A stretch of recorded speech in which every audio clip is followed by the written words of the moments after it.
मुरारी, हे नाथ नारायण वासुदेव, श्रीकृष्ण गोविंद हरे मुरारी, हे नाथ नारायण वासुदेव, श्रीकृष्ण गोविंद हरे मुरारी, हे नाथ नारायण वासुदेव, हे नाथ नारायण वासुदेव, हे नाथ नारायण वासुदेव, हे नाथ नारायण वासुदेव।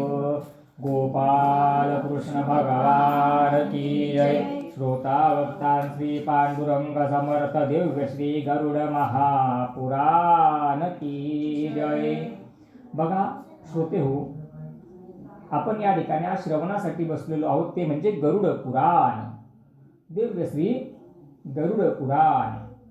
तर गरुड पुराणामध्ये असं या पुराणाचं नाव गरुड का दिलंय बरं? तर गरुड जे आहे ते भगवान महाविष्णूंचं वाहन आहे, हे विनीता पुत्र आहेत। आणि गरुड जे आहेत त्यांचा संपूर्ण अंग सोन्यासारखं तेजस्वी, दैदिप्यमान आणि लखलखित असं त्यांचं अंग आहे, म्हणून त्यांना म्हणतात वैनतेय। वैनतेयाय विद्महे विनीतानंदनाय धीमहि तन्नो गरुडः प्रचोदयात्, वैनतेयाय विद्महे विनीतानंदनाय धीमहि तन्नो गरुडः प्रचोदयात्। तर असे गरुड नारायण, अगोदर आपण बघू की श्री गरुड नारायणांचा जन्म कसा झाला। अगदी तुम्हाला गरुड नारायणांच्या जन्मापासून मी गरुड पुराण सांगणार आहे, जे माझ्या पश्चात मला वाटत नाही की कोणी तुम्हाला कधी सांगितलं असेल किंवा भविष्यात तुम्ही कोणाकडनं ऐकलं असेल। मी कमी वेळ बोलतो, पण माझा एक एक शब्द तुमचा कल्याण करणारा असणार आहे। खूप सारं बडबड करत बसण्यापेक्षा मोजकं आणि कामाचं जो बोलतो ना, त्याचं बोलणं लोकांच्या लक्षामध्ये येत असतं। तुम्हाला अर्धा किलो तांदूळ बासमती दिला आणि त्या बासमतीमध्ये जर 2 किलो रेशनचा मिक्स करून दिला, तुम्हाला सांगितलं बासमती तांदूळाची खिचडी बनवा, तुम्हाला पहिले निवडावा लागेल, रेशनचा बाजूला करावा लागेल। तुम्हाला मोजकाच तांदूळ दिला पण बासमती दिला, सांगितलं खिचडी बनवा, तर तुमची डायरेक्ट पुढची तयारी चालू होऊन जाणार। म्हणून खूप सारी बडबड करण्यापेक्षा मोजकं कमी आणि लोकांना समजेल असं ज्या गोष्टी महत्त्वपूर्ण आहेत त्या कथा प्रवक्त्याने सांगाव्यात, की जेणेकरून ते लोकांना लक्षात येईल। दृष्टांत कुशलो धीरा वक्ता कार्यात निस्पृहा। कथा सांगण्यासाठी खूप सारं ज्ञान आहे, खूप कथांचं त्याच्याकडे ज्ञान आहे, खूप पुराणांचं ज्ञान आहे, पण त्याचं बोलणं एवढ्या वरच्या लेवलचं आहे म्हणे की ते लोकांना लक्षातच येत नाही। मग असं बोलणं पण काय उपयोगाचं आहे? डॉक्टरकडे आपण गेलो, डॉक्टरला किती जरी येत असलो तरी डॉक्टरला आपल्याला समजेल त्या भाषेमध्ये बोलता आलं तर त्या डॉक्टरचा उपयोग। एखादा खेडेगावातला डॉक्टर त्याच्याकडे पेशंट गेल्यावर नुसतं दनादन इंग्लिश बोलेल, त्या पेशंटला काय इंग्लिश करणार आहे? तो म्हणेल मला ऐराणी समजते, तो तुम्हाला ऐराणीमध्ये समजावून सांग ना, तुझा नॉलेज तुझ्या जवळ ठेव। जेव्हा तुला कोणी तुझ्या बरोबरीचा भेटणार तेव्हा तुझ्या ज्ञानाचा तू उपयोग त्या ठिकाणी कर। आता मी जर संस्कृतचे मोठे मोठे श्लोक वाचून तुम्हाला सांगायचं म्हटलं तर ते विमान आपल्या डोक्यावरून जसं उंचावरून निघून जातं तसं ते सगळं डोक्यावरून निघून जाईल। म्हणून मग आपण अतिशय कथा स्वरूप गरुड पुराणाचं श्रवण करू की जेणेकरून ते सहजरित्या तुम्हाला लक्षात येईल। उद्देश काय असतो? मी सांगितलेल्या गोष्टी तुम्हाला समजल्या की तुमचं कथा ऐकलेलं सफल झालं। बाकी मी तासभर इथे वेदांच्या रुचा बोलत बसलो, सगळं ग्रंथात वाचत बसलो आणि तुम्हाला काही समजलं नाही, काय उपयोग झाला? मग सगळ्यात पहिले काय बघायचं आहे आपल्याला की गरुड नारायणांचा जन्म कसा झाला। तर दक्ष प्रजापती राजाला बऱ्याचशा कन्या होत्या, त्यातल्या 27 कन्या चंद्राला देऊन दिल्या। 28वी जी माता पार्वती होती तिने विवाह भगवान भोलेनाथांशी केला। आणि कद्रू या नावाची एक अजून मुलगी होती आणि दुसरी म्हणजे विनीता, या दोघींनी विवाह केला कश्यप ऋषींशी। तर कद्रूपासून जे संतान जन्माला आली ते नवनाग म्हणून प्रसिद्ध झाले की नवकुलावी अनंतम वासुकी शेषम पद्मनाभं च कंबलम शंखपालम धृतराष्ट्रं च तक्षकं कालियं तथा। तर असे नवनाग जन्माला आले, त्यांना भगवान भोलेनाथांनी आश्रय दिला। त्यानंतर विनीताला 2 पुत्र झाले, म्हणजे कद्रूची होती तिला 9 पुत्र झाले आणि विनीताला किती झाले पुत्र? 2। पण त्यामध्ये पहिला पुत्र जो होता तो छोटंसं बालक असताना विनीताच्या अनावधानाने तो मृत्यूला प्राप्त झाला। त्याच्या मृत्यूचं कारण स्वतः ती माताच बनली होती। म्हणून त्या पुत्राने जाता जाता तिला शाप देऊन दिला की तुला जी तुझी बहीण आहे म्हणजे दुसरी बायको कश्यप ऋषींची, तिचं तुला दास्यत्व पत्करावं लागेल, म्हणजे तिची तुला सेवा आता करावी लागेल. आता तुला पहिल्यासारखा मान सन्मान मिळणार नाही. आणि त्या शापाच्या अनुषंगाने दास्यत्व प्राप्त झालं. पण ते बाळ जाता जाता सांगून गेलं होतं की दुसरं जे बाळ तुझ्या पोटी पुढे भविष्यात जन्माला येणार आहे त्याचं लालन पालन, त्याचं संगोपन काळजीपूर्वक कर, असं म्हणून त्या बाळाने देह त्या ठिकाणी ठेवला. आणि त्या बाळाचा लागलेला शाप, त्या शापाच्या अनुषंगाने ही जी विनिता होती ही आपल्या बहिणीची, म्हणजे आपली जी सवत होती तिचीच आता कोण बनली आहे, दासी बनलेली आहे. आणि कालांतराने पुन्हा कश्यप ऋषींपासून गर्भधारणा झाली आणि वैनतेय गरुड नारायणांची उत्पत्ती त्या ठिकाणी झाली. गरुड नारायणांनी भगवान श्रीहरी विष्णूंची प्रार्थना केली, स्तुती केली, भक्ती केली, तपोबल केलं.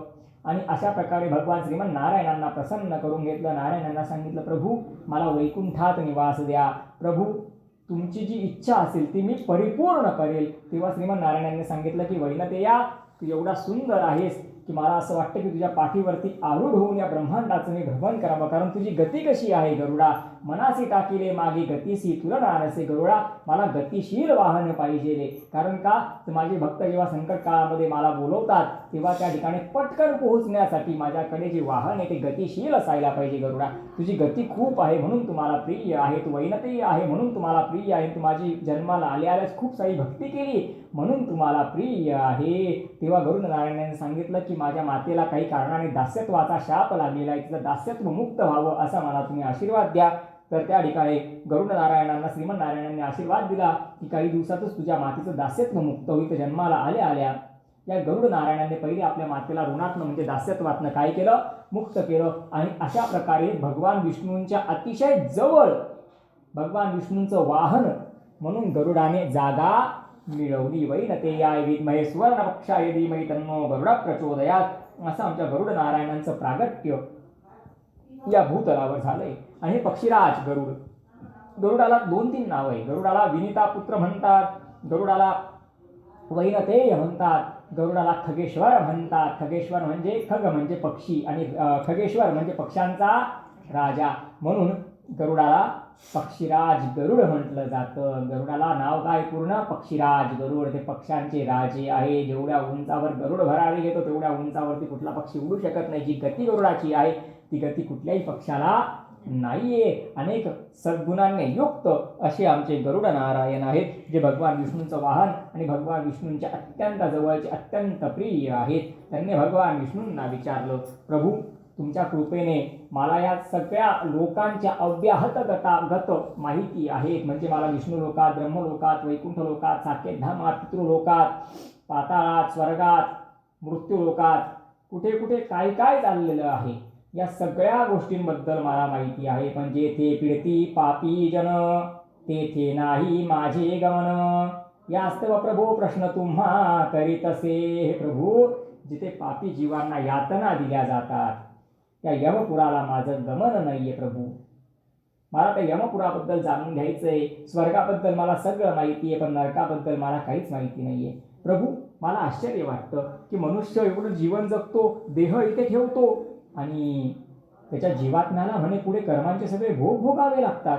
तेव्हा श्रीमन नारायणांनी सांगितलं की गरुडा सूचना करता का एकदा थोडा आवाज नको कलकल गोंधळ करतील.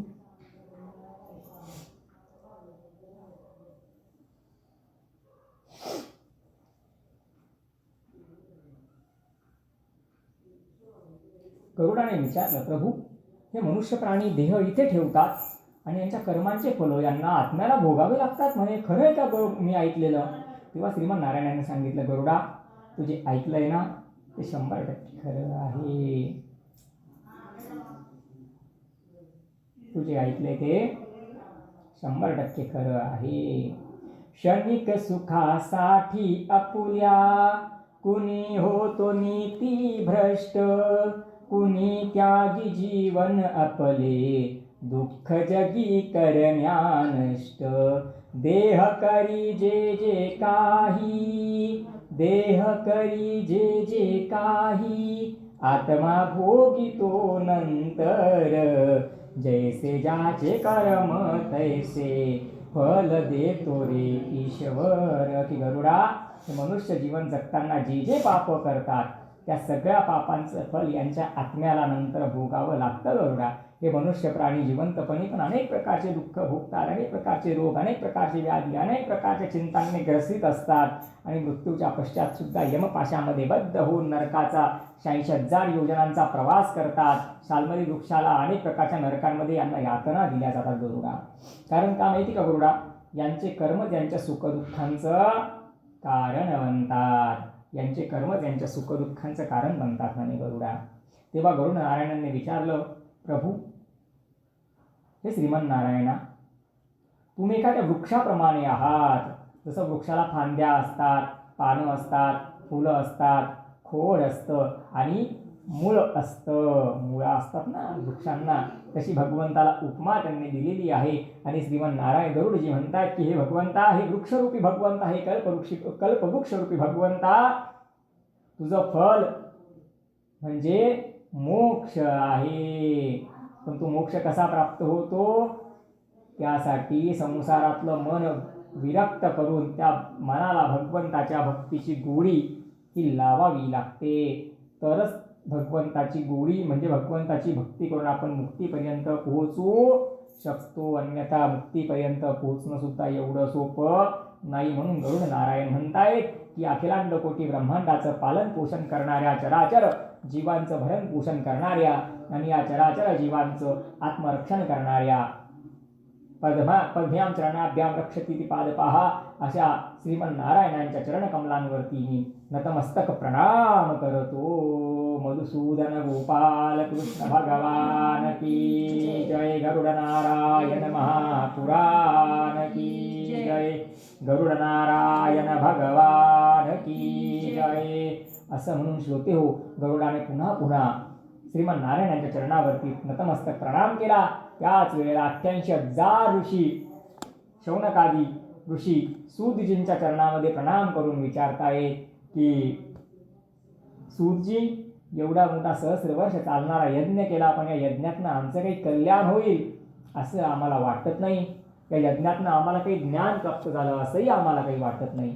आत्मा तृप्त झाला नाही, मन भरलं नाही. सत्संग व्हायला पाहिजे. तो कोणे एके नैमिषारण्ये सूतमुनी, पुराण सांगे अनुदिनी. तो कोणे एके दिनी, अरे व्यासासनी बैसला. तया ते ऋषी शौनकादिक, प्रश्न करीते झाले सम्यक. यमः सर्वांचा जो अंतक, तयाच्या लोकाचा विस्तार कसा असे. जेथे पीडिती पापी जन, तेथे नाही माझे गमन. प्रभो प्रश्न यास्तव तुम्हाला गोवन करीत असे. एका वेळेला 2 प्रश्न. कसे 2 प्रश्न? गरुडाने श्रीमन नारायणांना विचारलं, प्रभू प्रश्न तुम्हा करीत असे. प्रभू तुम्हाला प्रश्न विचारतोय मी, माझ्या प्रश्नांचं उत्तर देऊन माझं शंका समाधान करा. आणि या भूलोकावरती त्याच वेळेला सूतजींना 88,000 ऋषींनी एकाच वेळेला प्रश्न विचारला की आम्हाला यमपूर कसं आहे, याम्यपूर कसं आहे, तो यम कसा आहे, यातना कशा करतो आणि किती कडक त्याचा न्याय आहे, याच्याबद्दल तुम्ही आम्हाला सांगा. तेव्हा श्रीमन नारायण गरुडजींना सांगताय की गरुडा, एक बाळ जेव्हा जन्माला येतं ना, तेव्हा ते बालबोध असतं. त्या बाळाला काहीही कळत मी कोण आहे, मी कुठे आहे, मी कुठून इथे आलोय, त्याला कुठल्याच गोष्टीचा बोध नसतो. पण ते बाळ जसं मोठं व्हायला लागतं, त्या बाळाला बोलता येत नाही आणि त्याला आईचं प्रेम मिळायला सुरुवात होतं. त्या प्रेमाच्या मायेमध्ये तो आसक्त व्हायला सुरुवात होते.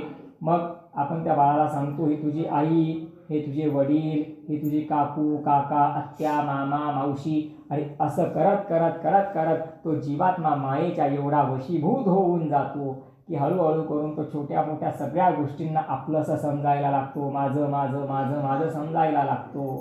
पुढे मोठा झाला की मग मित्र, हा माझा मित्र, ती माझी मैत्रीण, हे माझं ते माझं, छोट्या छोट्या गोष्टींमध्ये आसक्तता त्याची वाढायला लागते.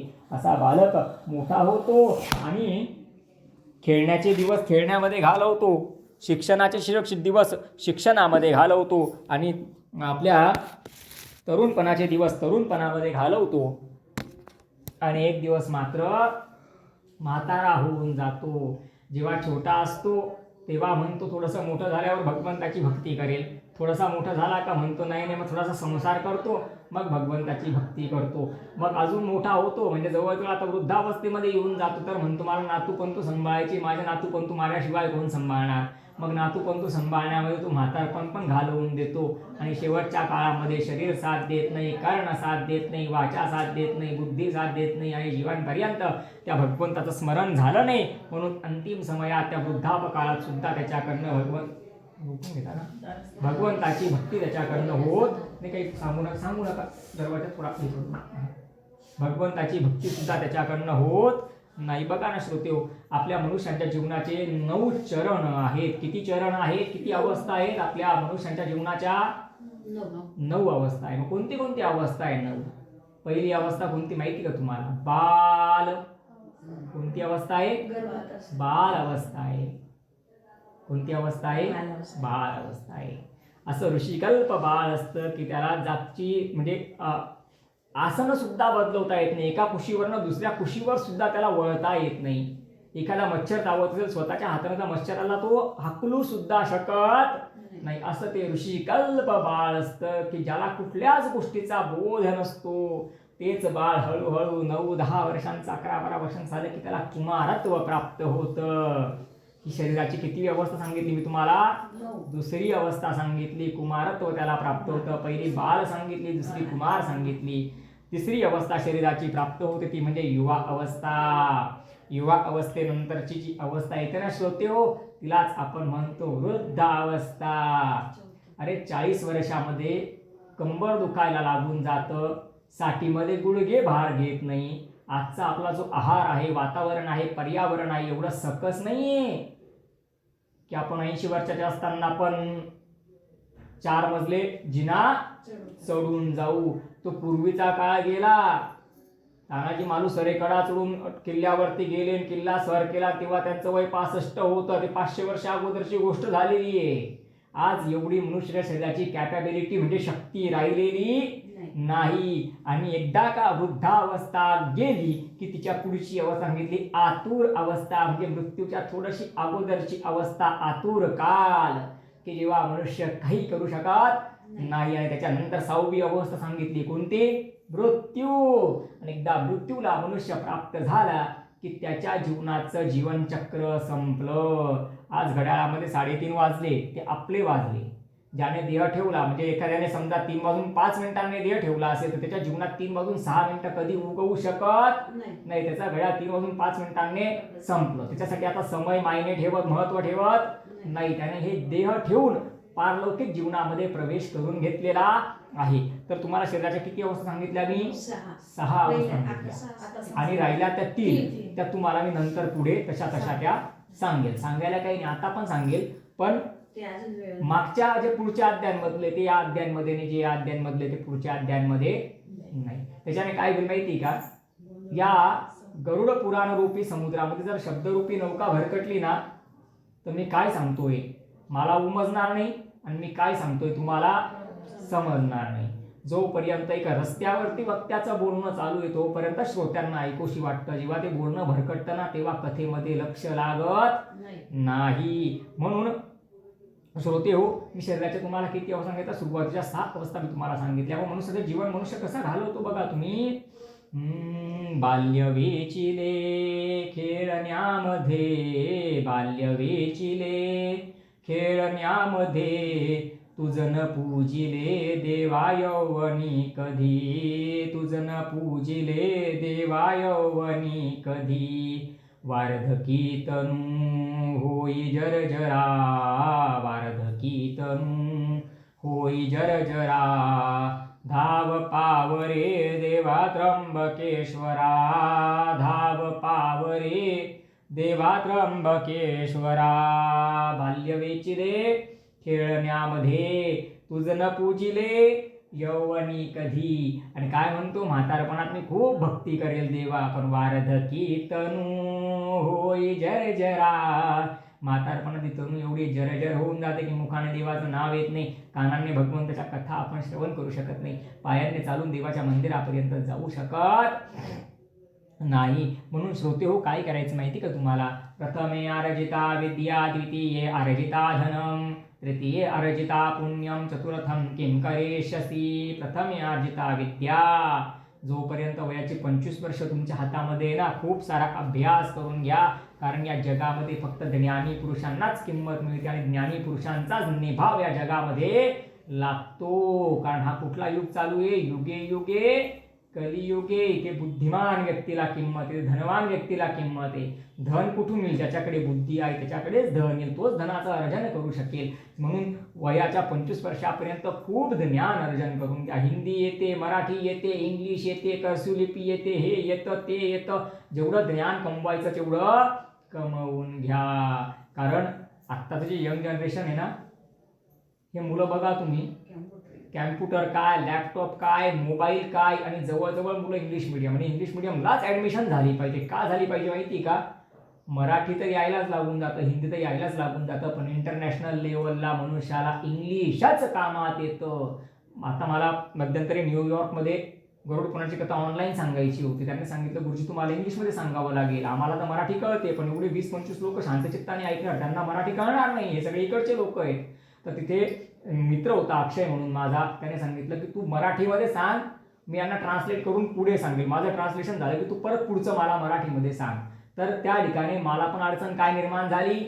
इंग्लिशची अडचण, म्हणजे ज्ञानाची अडचण. तर सांगायचा उद्देश हा आहे की जगाच्या पाठीवर जर तुम्हाला विश्वाला जिंकायचं असेल, तुमच्याकडे प्रचंड ज्ञान, ज्याच्याकडे प्रचंड ज्ञान तो आपोआप प्रचंड पैसा कमवतो. कारण पैसा कमवण्यासाठी बुद्धीच उपयोगामध्ये, ते बुद्धीच्या जीवावरच धनाचं अर्जन केलं जातं. म्हणून वयाच्या 50-55 वर्षापर्यंत, 58 वर्षापर्यंत, किंबहुना 60 वर्षापर्यंत घर संसार, घर गाडी बंगला प्रॉपर्टी, बायको पोरं नौकर चाकर, काय ऐशो आराम भोगायचा, भोगून घ्यायचा.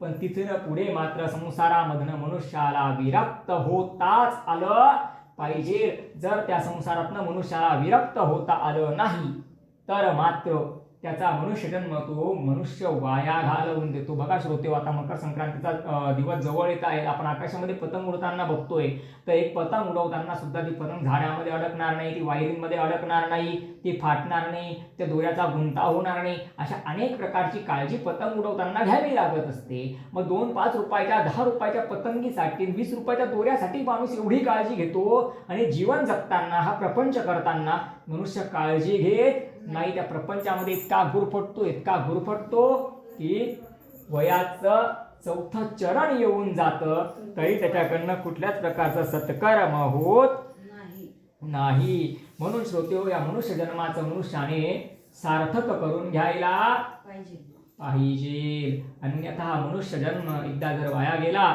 तर पुन्हा मनुष्य जन्म आपल्याला प्राप्त होत नाही. तर अशा प्रकारे श्रोते हो, वार्धकी तनु हो जर्जरा. प्रथमे अर्जिता विद्या, द्वितीय अर्जिता धनम, तृतीय अर्जिता पुण्यम. वयाच्या 3ऱ्या टप्प्यामध्ये मनुष्याने पुण्यार्जन करून घ्यायला पाहिजे. चतुर्थम किं करिष्यसि. वयाच्या 4थ्या चरणामध्ये कोणाच कडनं आणि काहीच या भूतलावरती होत नाही. एक आजोबा होते आणि अंतिम समयामध्ये अगदी घशातनं घुरघुर आवाज चालू आहे, श्वास घ्यायला त्रास होतोय, आणि त्यांना त्या ठिकाणी टाकलेलं होतं. आणि त्यांचे 4 मुलं होते. एक डॉक्टर होता, एक वकील होता, एक शिक्षक होता, एक इंजिनियर होता. तर त्या शिक्षक मुलाने सांगितलं की वडिलांना देवाचं नाव घ्यायचंय. ते सारखं असं आकाशाकडे बोट दाखवत आहे आणि गोल गोल करता, गोल गोल म्हणजे ते ब्रह्मांड, आणि असा बोट दाखवत आहे म्हणजे त्या ब्रह्मांडामध्ये असणारा तो परमेश्वर, म्हणजे त्या भगवंताचं आपल्या बाबांना नाव घ्यायचंय. म्हणून त्या डॉक्टर भावाला सांगितलं की शक्तीचं इंजेक्शन दे. त्या डॉक्टर भावाने शक्तीचं इंजेक्शन दिलं. आजोबांना थोडीशी शक्ती आली. तसं आपल्या मुलांवर सुनेवरती ओरडले, अरे मी असं करतोय, बोट दाखवतोय, म्हणजे मागच्या राधाबाईंकडे चाळणी राहिलेली, ती चाळणी घेऊन ये, ते सांगण्यासाठी माझी काळपात चालू. तर श्रोते हो, सांगण्याचा उद्देश हाच आहे की तेवढं संसारामध्ये आसक्त होऊ नका रे. प्रपंच खोटा मृगपाणी, घेरे फिरती प्राणी, कन्या सुतदारान, धन माझे मिथ्या वदतो वाणी, अंती नेतील हे यमदूत, संगेन ये कोणी, निर्गुण रेणुका भवानी, जपतो मी निर्वाणी, लो लागला रे. जोपर्यंत जीवा जीव आहे तोपर्यंत तर आहे, पत्नी आहे, पुत्र आहे, घर आहे, गाडी, सगळं माझंच आहे. पण हा देह ठेवल्यानंतर माझं कोण आहे? ते यमाचे दूत सुद्धा विचारतात, काय रे बाकीचे कुठे आहेत? बघा, विद्यामित्र प्रवासेषु. प्रवास करताना मनुष्याचा सगळ्यात मोठा मित्र जर कोणी असेल तर त्याच्याकडे असलेली विद्या त्याचा मित्र आहे. विद्यामित्र प्रवासेषु प्रवासेषु. भार्या मित्र गृहेषु च. पत्नी घरामध्ये मित्र आहे. भार्या मित्र गृहेषु च. व्याधेस्त्य औषधम मित्र. जेव्हा आजार उद्भवतात रोग उद्भवतात तेव्हा आपले गोळ्या औषधच आपला कोण आहे? मित्र आहे. आणि पुढे काय सांगितलंय? धर्मो मित्र मृतास्य च. एकदा मृत्यू प्राप्त झाला की त्या मृत्यूच्या उपरांत आपण केलेलं धर्म, आपण केलेलं कर्म, आपण केलेलं पुण्य आणि आपण केलेलं भगवंताचं नाम संकीर्तन हेच आपल्या सोबत येणार आहे. विद्यामित्र प्रवासेषु भार्या मित्र गृहेषु च. व्याधेस्य औषधं मित्र धर्मो मित्र मृतस्य च. म्हणून भगवंताच्या नामाचा मनुष्याने आश्रय घेतला पाहिजे.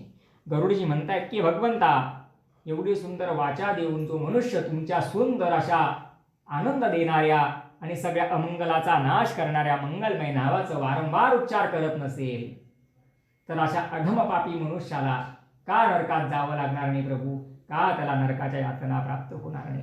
तेव्हा श्रीमन नारायण सांगतात की गरुडा असा हा आप्त इष्ट बंधू बांधव आणि या संसारामध्ये गुरुफटलेला मनुष्य जेव्हा मृत्यूला आतुर कालामध्ये प्राप्त होतो ना तेव्हा त्याच्या नातेवाईकांनी तो वेढलेला असतो. सगळीकडे आजूबाजूला त्याचे मुलं सुना परिवारातले लोक सदस्य पत्नी वगैरे असे सगळे बसलेले असतात.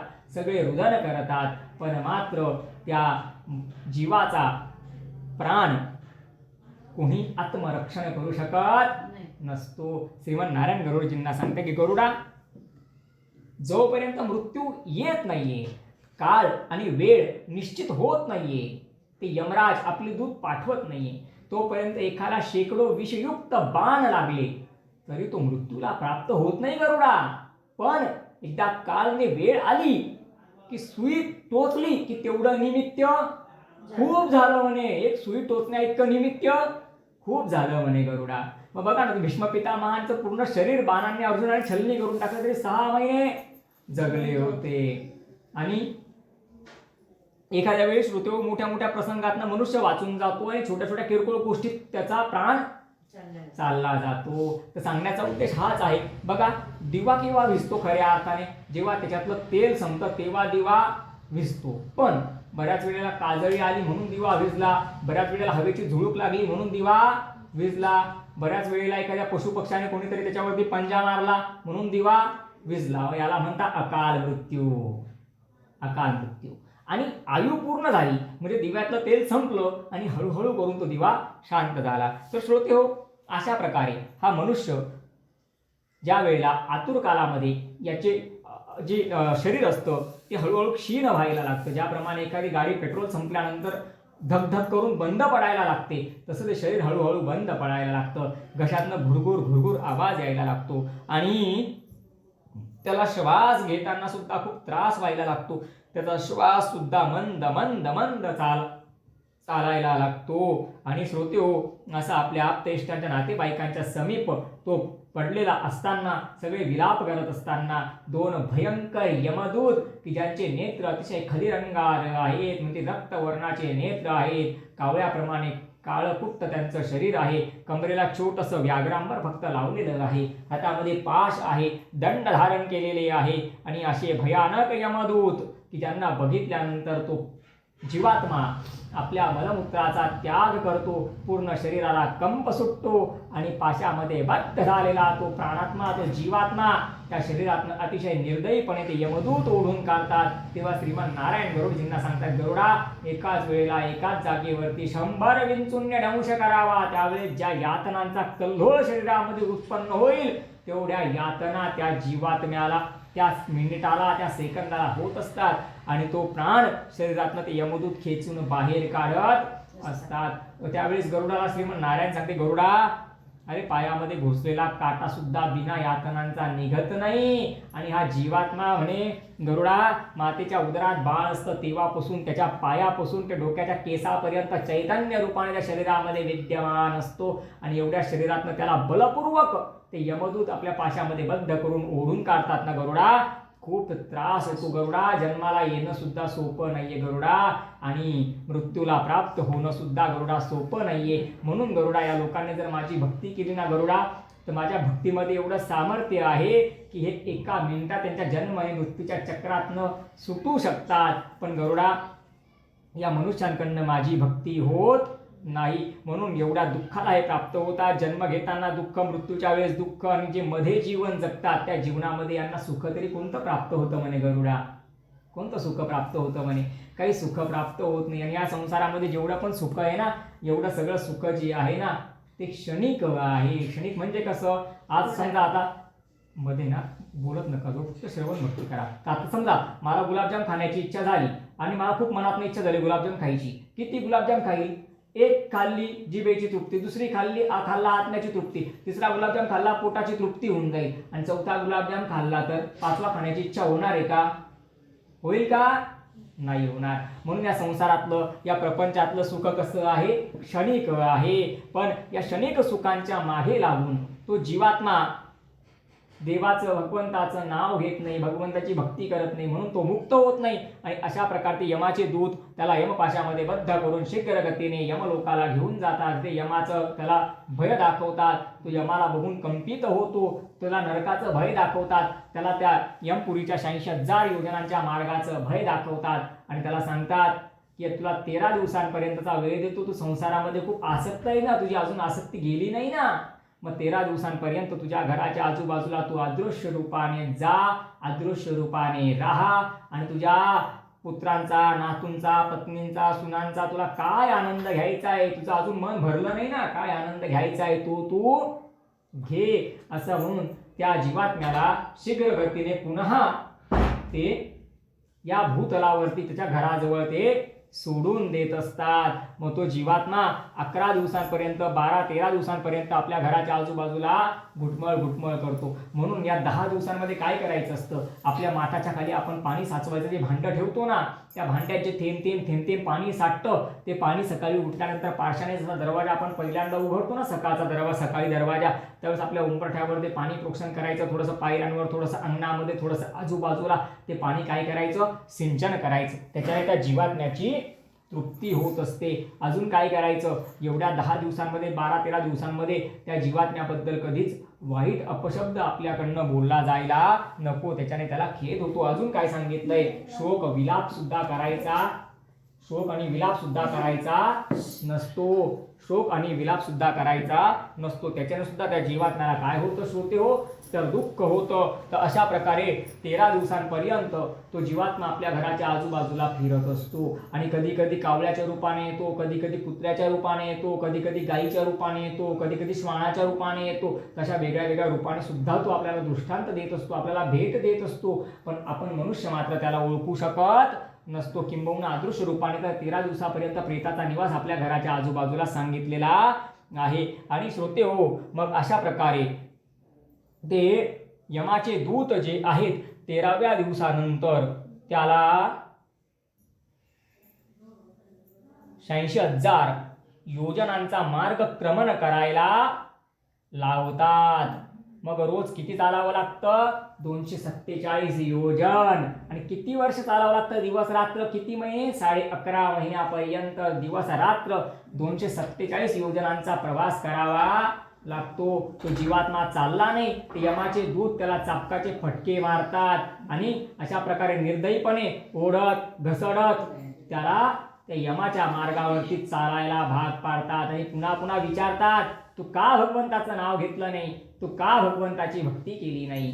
तेव्हा तो जीवात्मा सांगतो की मी जीवनामध्ये काहीच पाप केलं नाही, मी सगळ्यांचे चांगला वागलो, मी काहीच पाप केलं नाही. तेव्हा यमाचे दूत अजून निर्दयीपणे त्याला चापकाचे फटके म्हणजे कोडे मारतात आणि विचारतात, अरे तू देवाचं नाव का घेतलं नाही हे आम्ही तुला विचारतोय. तू पाप केलं का नाही केलं ते विचारतच नाही आम्ही तुला काय विचारतो? देवाचं नाव तू का घेतलं नाही? तू देवाचं नाव घेतलं नाही म्हणूनच तू पापी आहे. देवाने एवढे सुंदर नेत्र तुला दिले पण तू देवाचं दर्शन केलं नाही म्हणूनच तू पापी आहे. देवाने एवढं सुंदर मस्तक तुला दिलं पण त्या मस्तकाला भगवंताची प्रीती झाली नाही, ते मस्तक भगवंताच्या चरणांवरती कधी झुकलं नाही म्हणूनच तू कोण आहेस? पापी आहेस. हे चरण कधी भगवंताच्या मंदिरापर्यंत चालले नाही, कधी भगवान भोलेनाथांना एक लोटा जल तुझ्याकडून अर्पण झालं नाही, कधी या श्रवणांच्या माध्यमातून तू भगवंताची कथा ऐकली नाही, म्हणूनच तू पापी आहेस आणि म्हणूनच तू आता यातनांचा भागी बनलेला आहेस. तर बघा श्रोते, आपण जीवनात पाप करणं म्हणजे एखाद्याला शस्त्र मारणं, एखाद्याचं डोकं फोडणं, एखाद्याला धक्का देऊन पाडून टाकणं हेच पाप नाहीये श्रोते हो.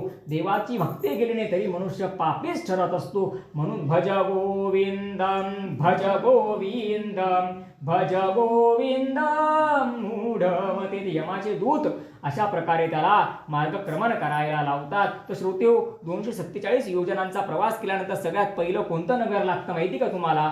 सौम्यपूर. कोणतं नगर लागतं? मग सौम्यपुराच्या पुढे अजून प्रवास केला की कोणतं लागतं? सौरीपूर. सौरीपुराच्या अजून पुढे गेलं की कोणतं लागतं? नरेंद्र भवन. नरेंद्र भवनच्या अजून पुढे गेलं की लागतं गंधर्वपूर. गंधर्वपुराच्या अजून पुढे गेलं की लागतं शैलागम. शैलागमपूर जे आहे ते 5व्या क्रमांकाचं स्टेशन, 5व्या क्रमांकाचं नगर आहे जे त्या ठिकाणी लागतं. मग तिथून पुढे गेले की क्रौंचपूर. मग क्रौंचपुराला काय आहे तर कावळे, घुबड, गिधाड, तीक्ष्ण चोचींचे जे अतिशय निर्दयीपणे त्याच्या चेहऱ्यावर, त्याच्या मानेवर, त्याच्या पाठीवर ते आपल्या शस्त्रासारख्या चोचीने वार करून त्याचं मांस ओरबळून निर्दयीपणे खाऊन टाकतात. आणि अशा प्रकारे अनेक यातना त्या जीवाला भोगाव्या लागतात. आणि हे जे मार्गक्रमण करताना शरीर प्राप्त होतं ना श्रोते हो, याला यातना देह म्हणतात. म्हणजे यातना खूप होतील पण एकदा मृत्यू झाला की पुन्हा मृत्यू प्राप्त होत नाही. ते यमदूत म्हणतात की तू भगवंताचं नाव घेतलं नाही, भक्ती केली नाही ना, त्या कर्मांचे फल तुझ्याकडनं आता आम्ही भोगून घेणार आहोत. आणि अशा प्रकारे ते पक्षी त्याला काय करतात? निर्दयीपणे ओरबाडतात. आणि क्रौंचपूर, क्रूरपूर. मग क्रूरपुराला गेल्यानंतर काय होतं? वाघ, सिंह, बिबट्या, त्याच्यानंतर तुमचं कुत्र म्हणजे अनेक प्रकारचे वेगळे वेगळे श्वान आणि मार्जार, आणि त्याच्यानंतर तुमचं हे आपण त्याला मराठी भाषेमध्ये काय म्हणतो आपण त्याला? मुंगूस असे प्राणी त्या ठिकाणी असतात. मोठे मोठे उंदीर असतात. म्हणजे आपल्याकडे ससा असतो ना, त्या ससाच्या आकाराचे उंदीर असतात. आणि ते मार्गामध्ये त्याला त्या क्रूरपुराला अनेक प्रकारे दंश करतात. नंतर विचित्र भवनला जातो. विचित्र भवनच्या पुढे वैतरणी नावाची नदी आहे. ती वैतरणा इतकी भयंकर नदी आहे की तिचं वर्णन आपण पुढे बघणारच आहोत. विचित्र भवन, त्याच्यानंतर बहुभापदपूर, त्याच्यानंतर दुःखदपूर. या दुःखदपुराला अनेक प्रकारचे विंचू, साप, विषारी प्राणी हे काय करतात? त्याला चावा घेतात, दंश करतात आणि भयंकर पीडेने तो आतून तिचं शरीर जळायला लागतं. तर असा तो दुःखदपुराला जाऊन पोहोचतो. दुःखदपुराचा मार्ग परिपूर्ण करून पुढे 247 योजन चालल्यानंतर नानाक्रंदपुराला जाऊन पोहोचतो. त्या ठिकाणी यमाचे भयंकर दूत नाना प्रकारचे नृत्य असं क्रंदन करतात की जे बघून त्या जीवात्म्याला भयंकर भीती वाटते की इथे एवढी परिस्थिती भयंकर आहे. तर जेव्हा मी यमपुराला पोहोचेल, जेव्हा मला यमराज दिसतील, जेव्हा मला शिक्षा दिल्या जातील, त्यावेळेस त्या नरकांची परिस्थिती, त्या नरकांची शिक्षा किती भयावह असेल हा विचार करून तो थरथरात कापायला लागतो. पुन्हा पुन्हा बेशुद्ध पडतो. यमाचे दूत त्याच्यावरती पाण्याचा फवारा मारून, पाणी सिंचन करून त्याला शुद्धीमध्ये आणताना म्हणतात, अरे हे तर काहीच नाही, अजून पुढे चल, मग बघ तुला अजून आम्ही कशा कशा शिक्षा देतो. मग नंतर तो नानाक्रंदपुराच्या पुढे 247 योजन चालल्यानंतर सुतप्त भवनला जातो. कुठे जातो? सुतप्त भवन. आणि 13वं म्हणजे 12वं सुतप्त भवन आणि 13वं रौद्रपूर म्हणजे तो त्या ठिकाणी 13वं स्टेशन रौद्रपुराला जाऊन पोहोचतो. मग 14वं म्हणजे पयोदर्शन. मग इथे ना भयंकर पाऊस पडतो की ज्या पावसाने त्याला अतिशय पीडा होत असते. नंतर शीताढ्यपूर. मग शीताढ्यपुराला अतिशय बर्फासारखी थंडी पडते की जिथे त्याला खूप प्रचंड थंडी वाजते की इथे तर त्या मानाने थंडी काहीच नाही बस. तर त्याच्या पुढे तो पोहोचतो बहुभीतीपूर. आणि बहुभीतीपूर का म्हणता बरं? त्यामध्ये असा भीती शब्द का आलेला आहे? बहुभीतीपूर का म्हणतात? तर बहुभीतीपुराच्या पुढे कोणतं शहर आहे, कोणतं नगर आहे? यमपूर. म्हणून त्या यमपुराच्या नजीक आल्यानंतर तो प्रेतात्मा, तो जीवात्मा अतिशय घाबरायला लागतो. तो थरथर कापायला लागतो. बघा ना, एक छोटंसं उदाहरण तुम्हाला देतो. जेव्हा आपण छोटे होतो 4थी 5वी 6वी 7वीला असताना आपली एखाद्या वेळी इंग्लिशची वही पूर्ण नसली, गणिताची वही पूर्ण नसली तर आपण शाळेत जाताना पहिलं तर शाळेत जायचं नाही म्हणायचो, तर घरी आपण जोडले जायचो की शाळेत जायला तू नाही का बरं म्हणतो. मग घरचे जबरदस्तीने शाळेत पाठवायचे. मग रस्त्याने चालताना आपण आपल्या मित्रमैत्रिणींसोबत काय गप्पा करायचो, नाही बाई आज ते गणितचे शिरसाट सरणी आले तर किती बरं होऊन जाईल ग, माझी वही पूर्ण नाही आहे ग बाई, जर त्यांनी वया बघितल्या तर मला काय होईल, शिक्षकांनी 2 फटके मारतील म्हणून आपल्याला एवढी भीती वाटायची. तर ज्या वेळेला त्या यमपुरामध्ये ते प्रेत पोहोचत असतं, त्या बहुभीतीपुरापर्यंत येतं, त्यावेळेस त्याला त्याचे नाना प्रकारचे जीवन काळातले पाप आठवतात आणि खूप खूप प्रचंड भीती त्याला वाटायला लागते की आता माझं पुढे काय होईल, आता माझी गत पुढे कैसी होईल देवदेवा. म्हणून न बोले मना राघवेवीन काही, जगी वाऊगे बोलता सुख नाही, घडीने घडी काळ आयुष्य नेतो, देहांती तुला कोण सोडू पाहतो. म्हणून श्रोत्यो, भगवंताची भक्ती करण्याचा हा फायदा आहे की अंतिम काळामध्ये भगवंत आपल्याला यमाच्या पाशातनं, यमाच्या तावडीतनं, यमाच्या यातनांपासून, यमाच्या यमजाचणीपासून तारून नेत असतो. म्हणून भज गोविंदम भज गोविंदम भज गोविंदम मूढमते. पण आपण खरंच असे मूढमती आहोत की आपण दिवस रात्र खूप चर्चा करतो, TV बघतो, सिरियल बघतो, पिक्चर बघतो, सगळ्यांमध्ये आपलं मन लागतं, पण भगवंताचं नाव घेण्यामध्ये आपलं मन लागत नाही. तीर्थासी जाता बहु कष्ट वाटे, विषयात राहो निसौख्य वाटे, स्वहित माझे मजला कळेना, तुझवीन रामा मज कंठवेना, लक्ष्मी विलासी बहुसौख्य वाटे, श्रीराम ध्याता मणी कष्ट मोठे, प्रपंच वार्ता वदता विटेना, तुझवीन रामा मज कंठवेना. अशी तर आपली मनुष्यांची स्थिती झालेली आहे. आणि म्हणून अंतिम काळामध्ये आपल्याला सोडवण्यासाठी तिथे कोणीही येत नाही आणि तिथे कुठल्या प्रकारची रिश्वत सुद्धा चालत नाही. ज्ञानी असो की अज्ञानी, न्याय एक आहे जाण, मृत्यूला न चुकवी कोणी, थोर असो अथवा सान, सोड सोड माया सारी, आहे जग हे नश्वर, जैसे ज्याचे कर्म तैसे फल देतो रे ईश्वर. तर श्रोते हो, वेदांनी, श्रुतींनी, पुराणांनी ओरडून ओरडून सांगितले की बाबांनो, हे जग नश्वर आहे, सोड सोड माया सारी, जग हे नश्वर. पण तरी मनुष्याकडनं माया सुटत नाही. त्याला अंतिम समयात पण आठवतं, मागच्या राधाबाईंकडे म्हणे चाळणी राहिलेली आहे. तर मनुष्याने भगवत भक्ती करायला पाहिजे, तर ही यमाची जाचणी त्याची चुकू शकते. तर श्रोतेहो, या ठिकाणी पहिला अध्याय परिपूर्ण झाला. पहिल्या अध्यायामध्ये आपण भरपूरशा गोष्टी बघितल्या. किती वेळापासून आपला पहिला अध्याय चालू होता. आता दुसरा अध्याय आपल्याला बघायचा आहे, 86 योजन मार्गक्रमण. तर यमपुराचा मार्ग किती श्रोतेहो? 86,000 योजन. याला आपण गणिताच्या भाषेमध्ये बोलायचं म्हटलं तर 15,36,00,000 किलोमीटर. किती? 15,36,000 किलोमीटर. मग या मार्गावरती ते यमाचे दूत त्याला पाशामध्ये बद्ध करतात आणि ज्या प्रकारे मदारी त्या माकडाला इच्छा नसताना सुद्धा चालवतो, ओढतो, नाचवतो आणि त्या माकडाने ऐकलं नाही तर निर्दयीपणे त्याला मारतो, त्याला किती किती दिवस उपाशी ठेवतो, तसं मर्कटाप्रमाणे त्या पापी जीवात्म्यांना ते यमाचे दूत रोज 247 योजन चालायला लावतात. आणि मग ते जेव्हा मार्गक्रमण करत नाही तेव्हा त्यांना निर्दयीपणे चापकाने मारलं जातं.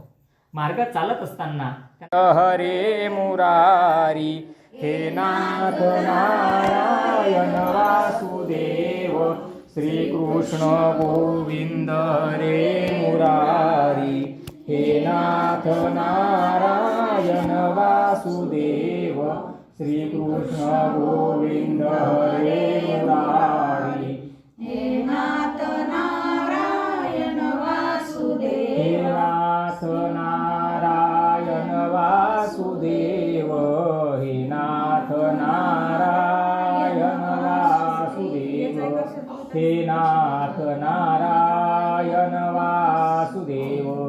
गोपाल कृष्ण भगवान की जय. श्रोता वक्ता श्री पांडुरंग समर्थ दिव्य श्री गरुड महापुराण की जय. बघा श्रोते हो, आपण या ठिकाणी आज श्रवणासाठी बसलेलो आहोत, ते म्हणजे गरुड पुराण.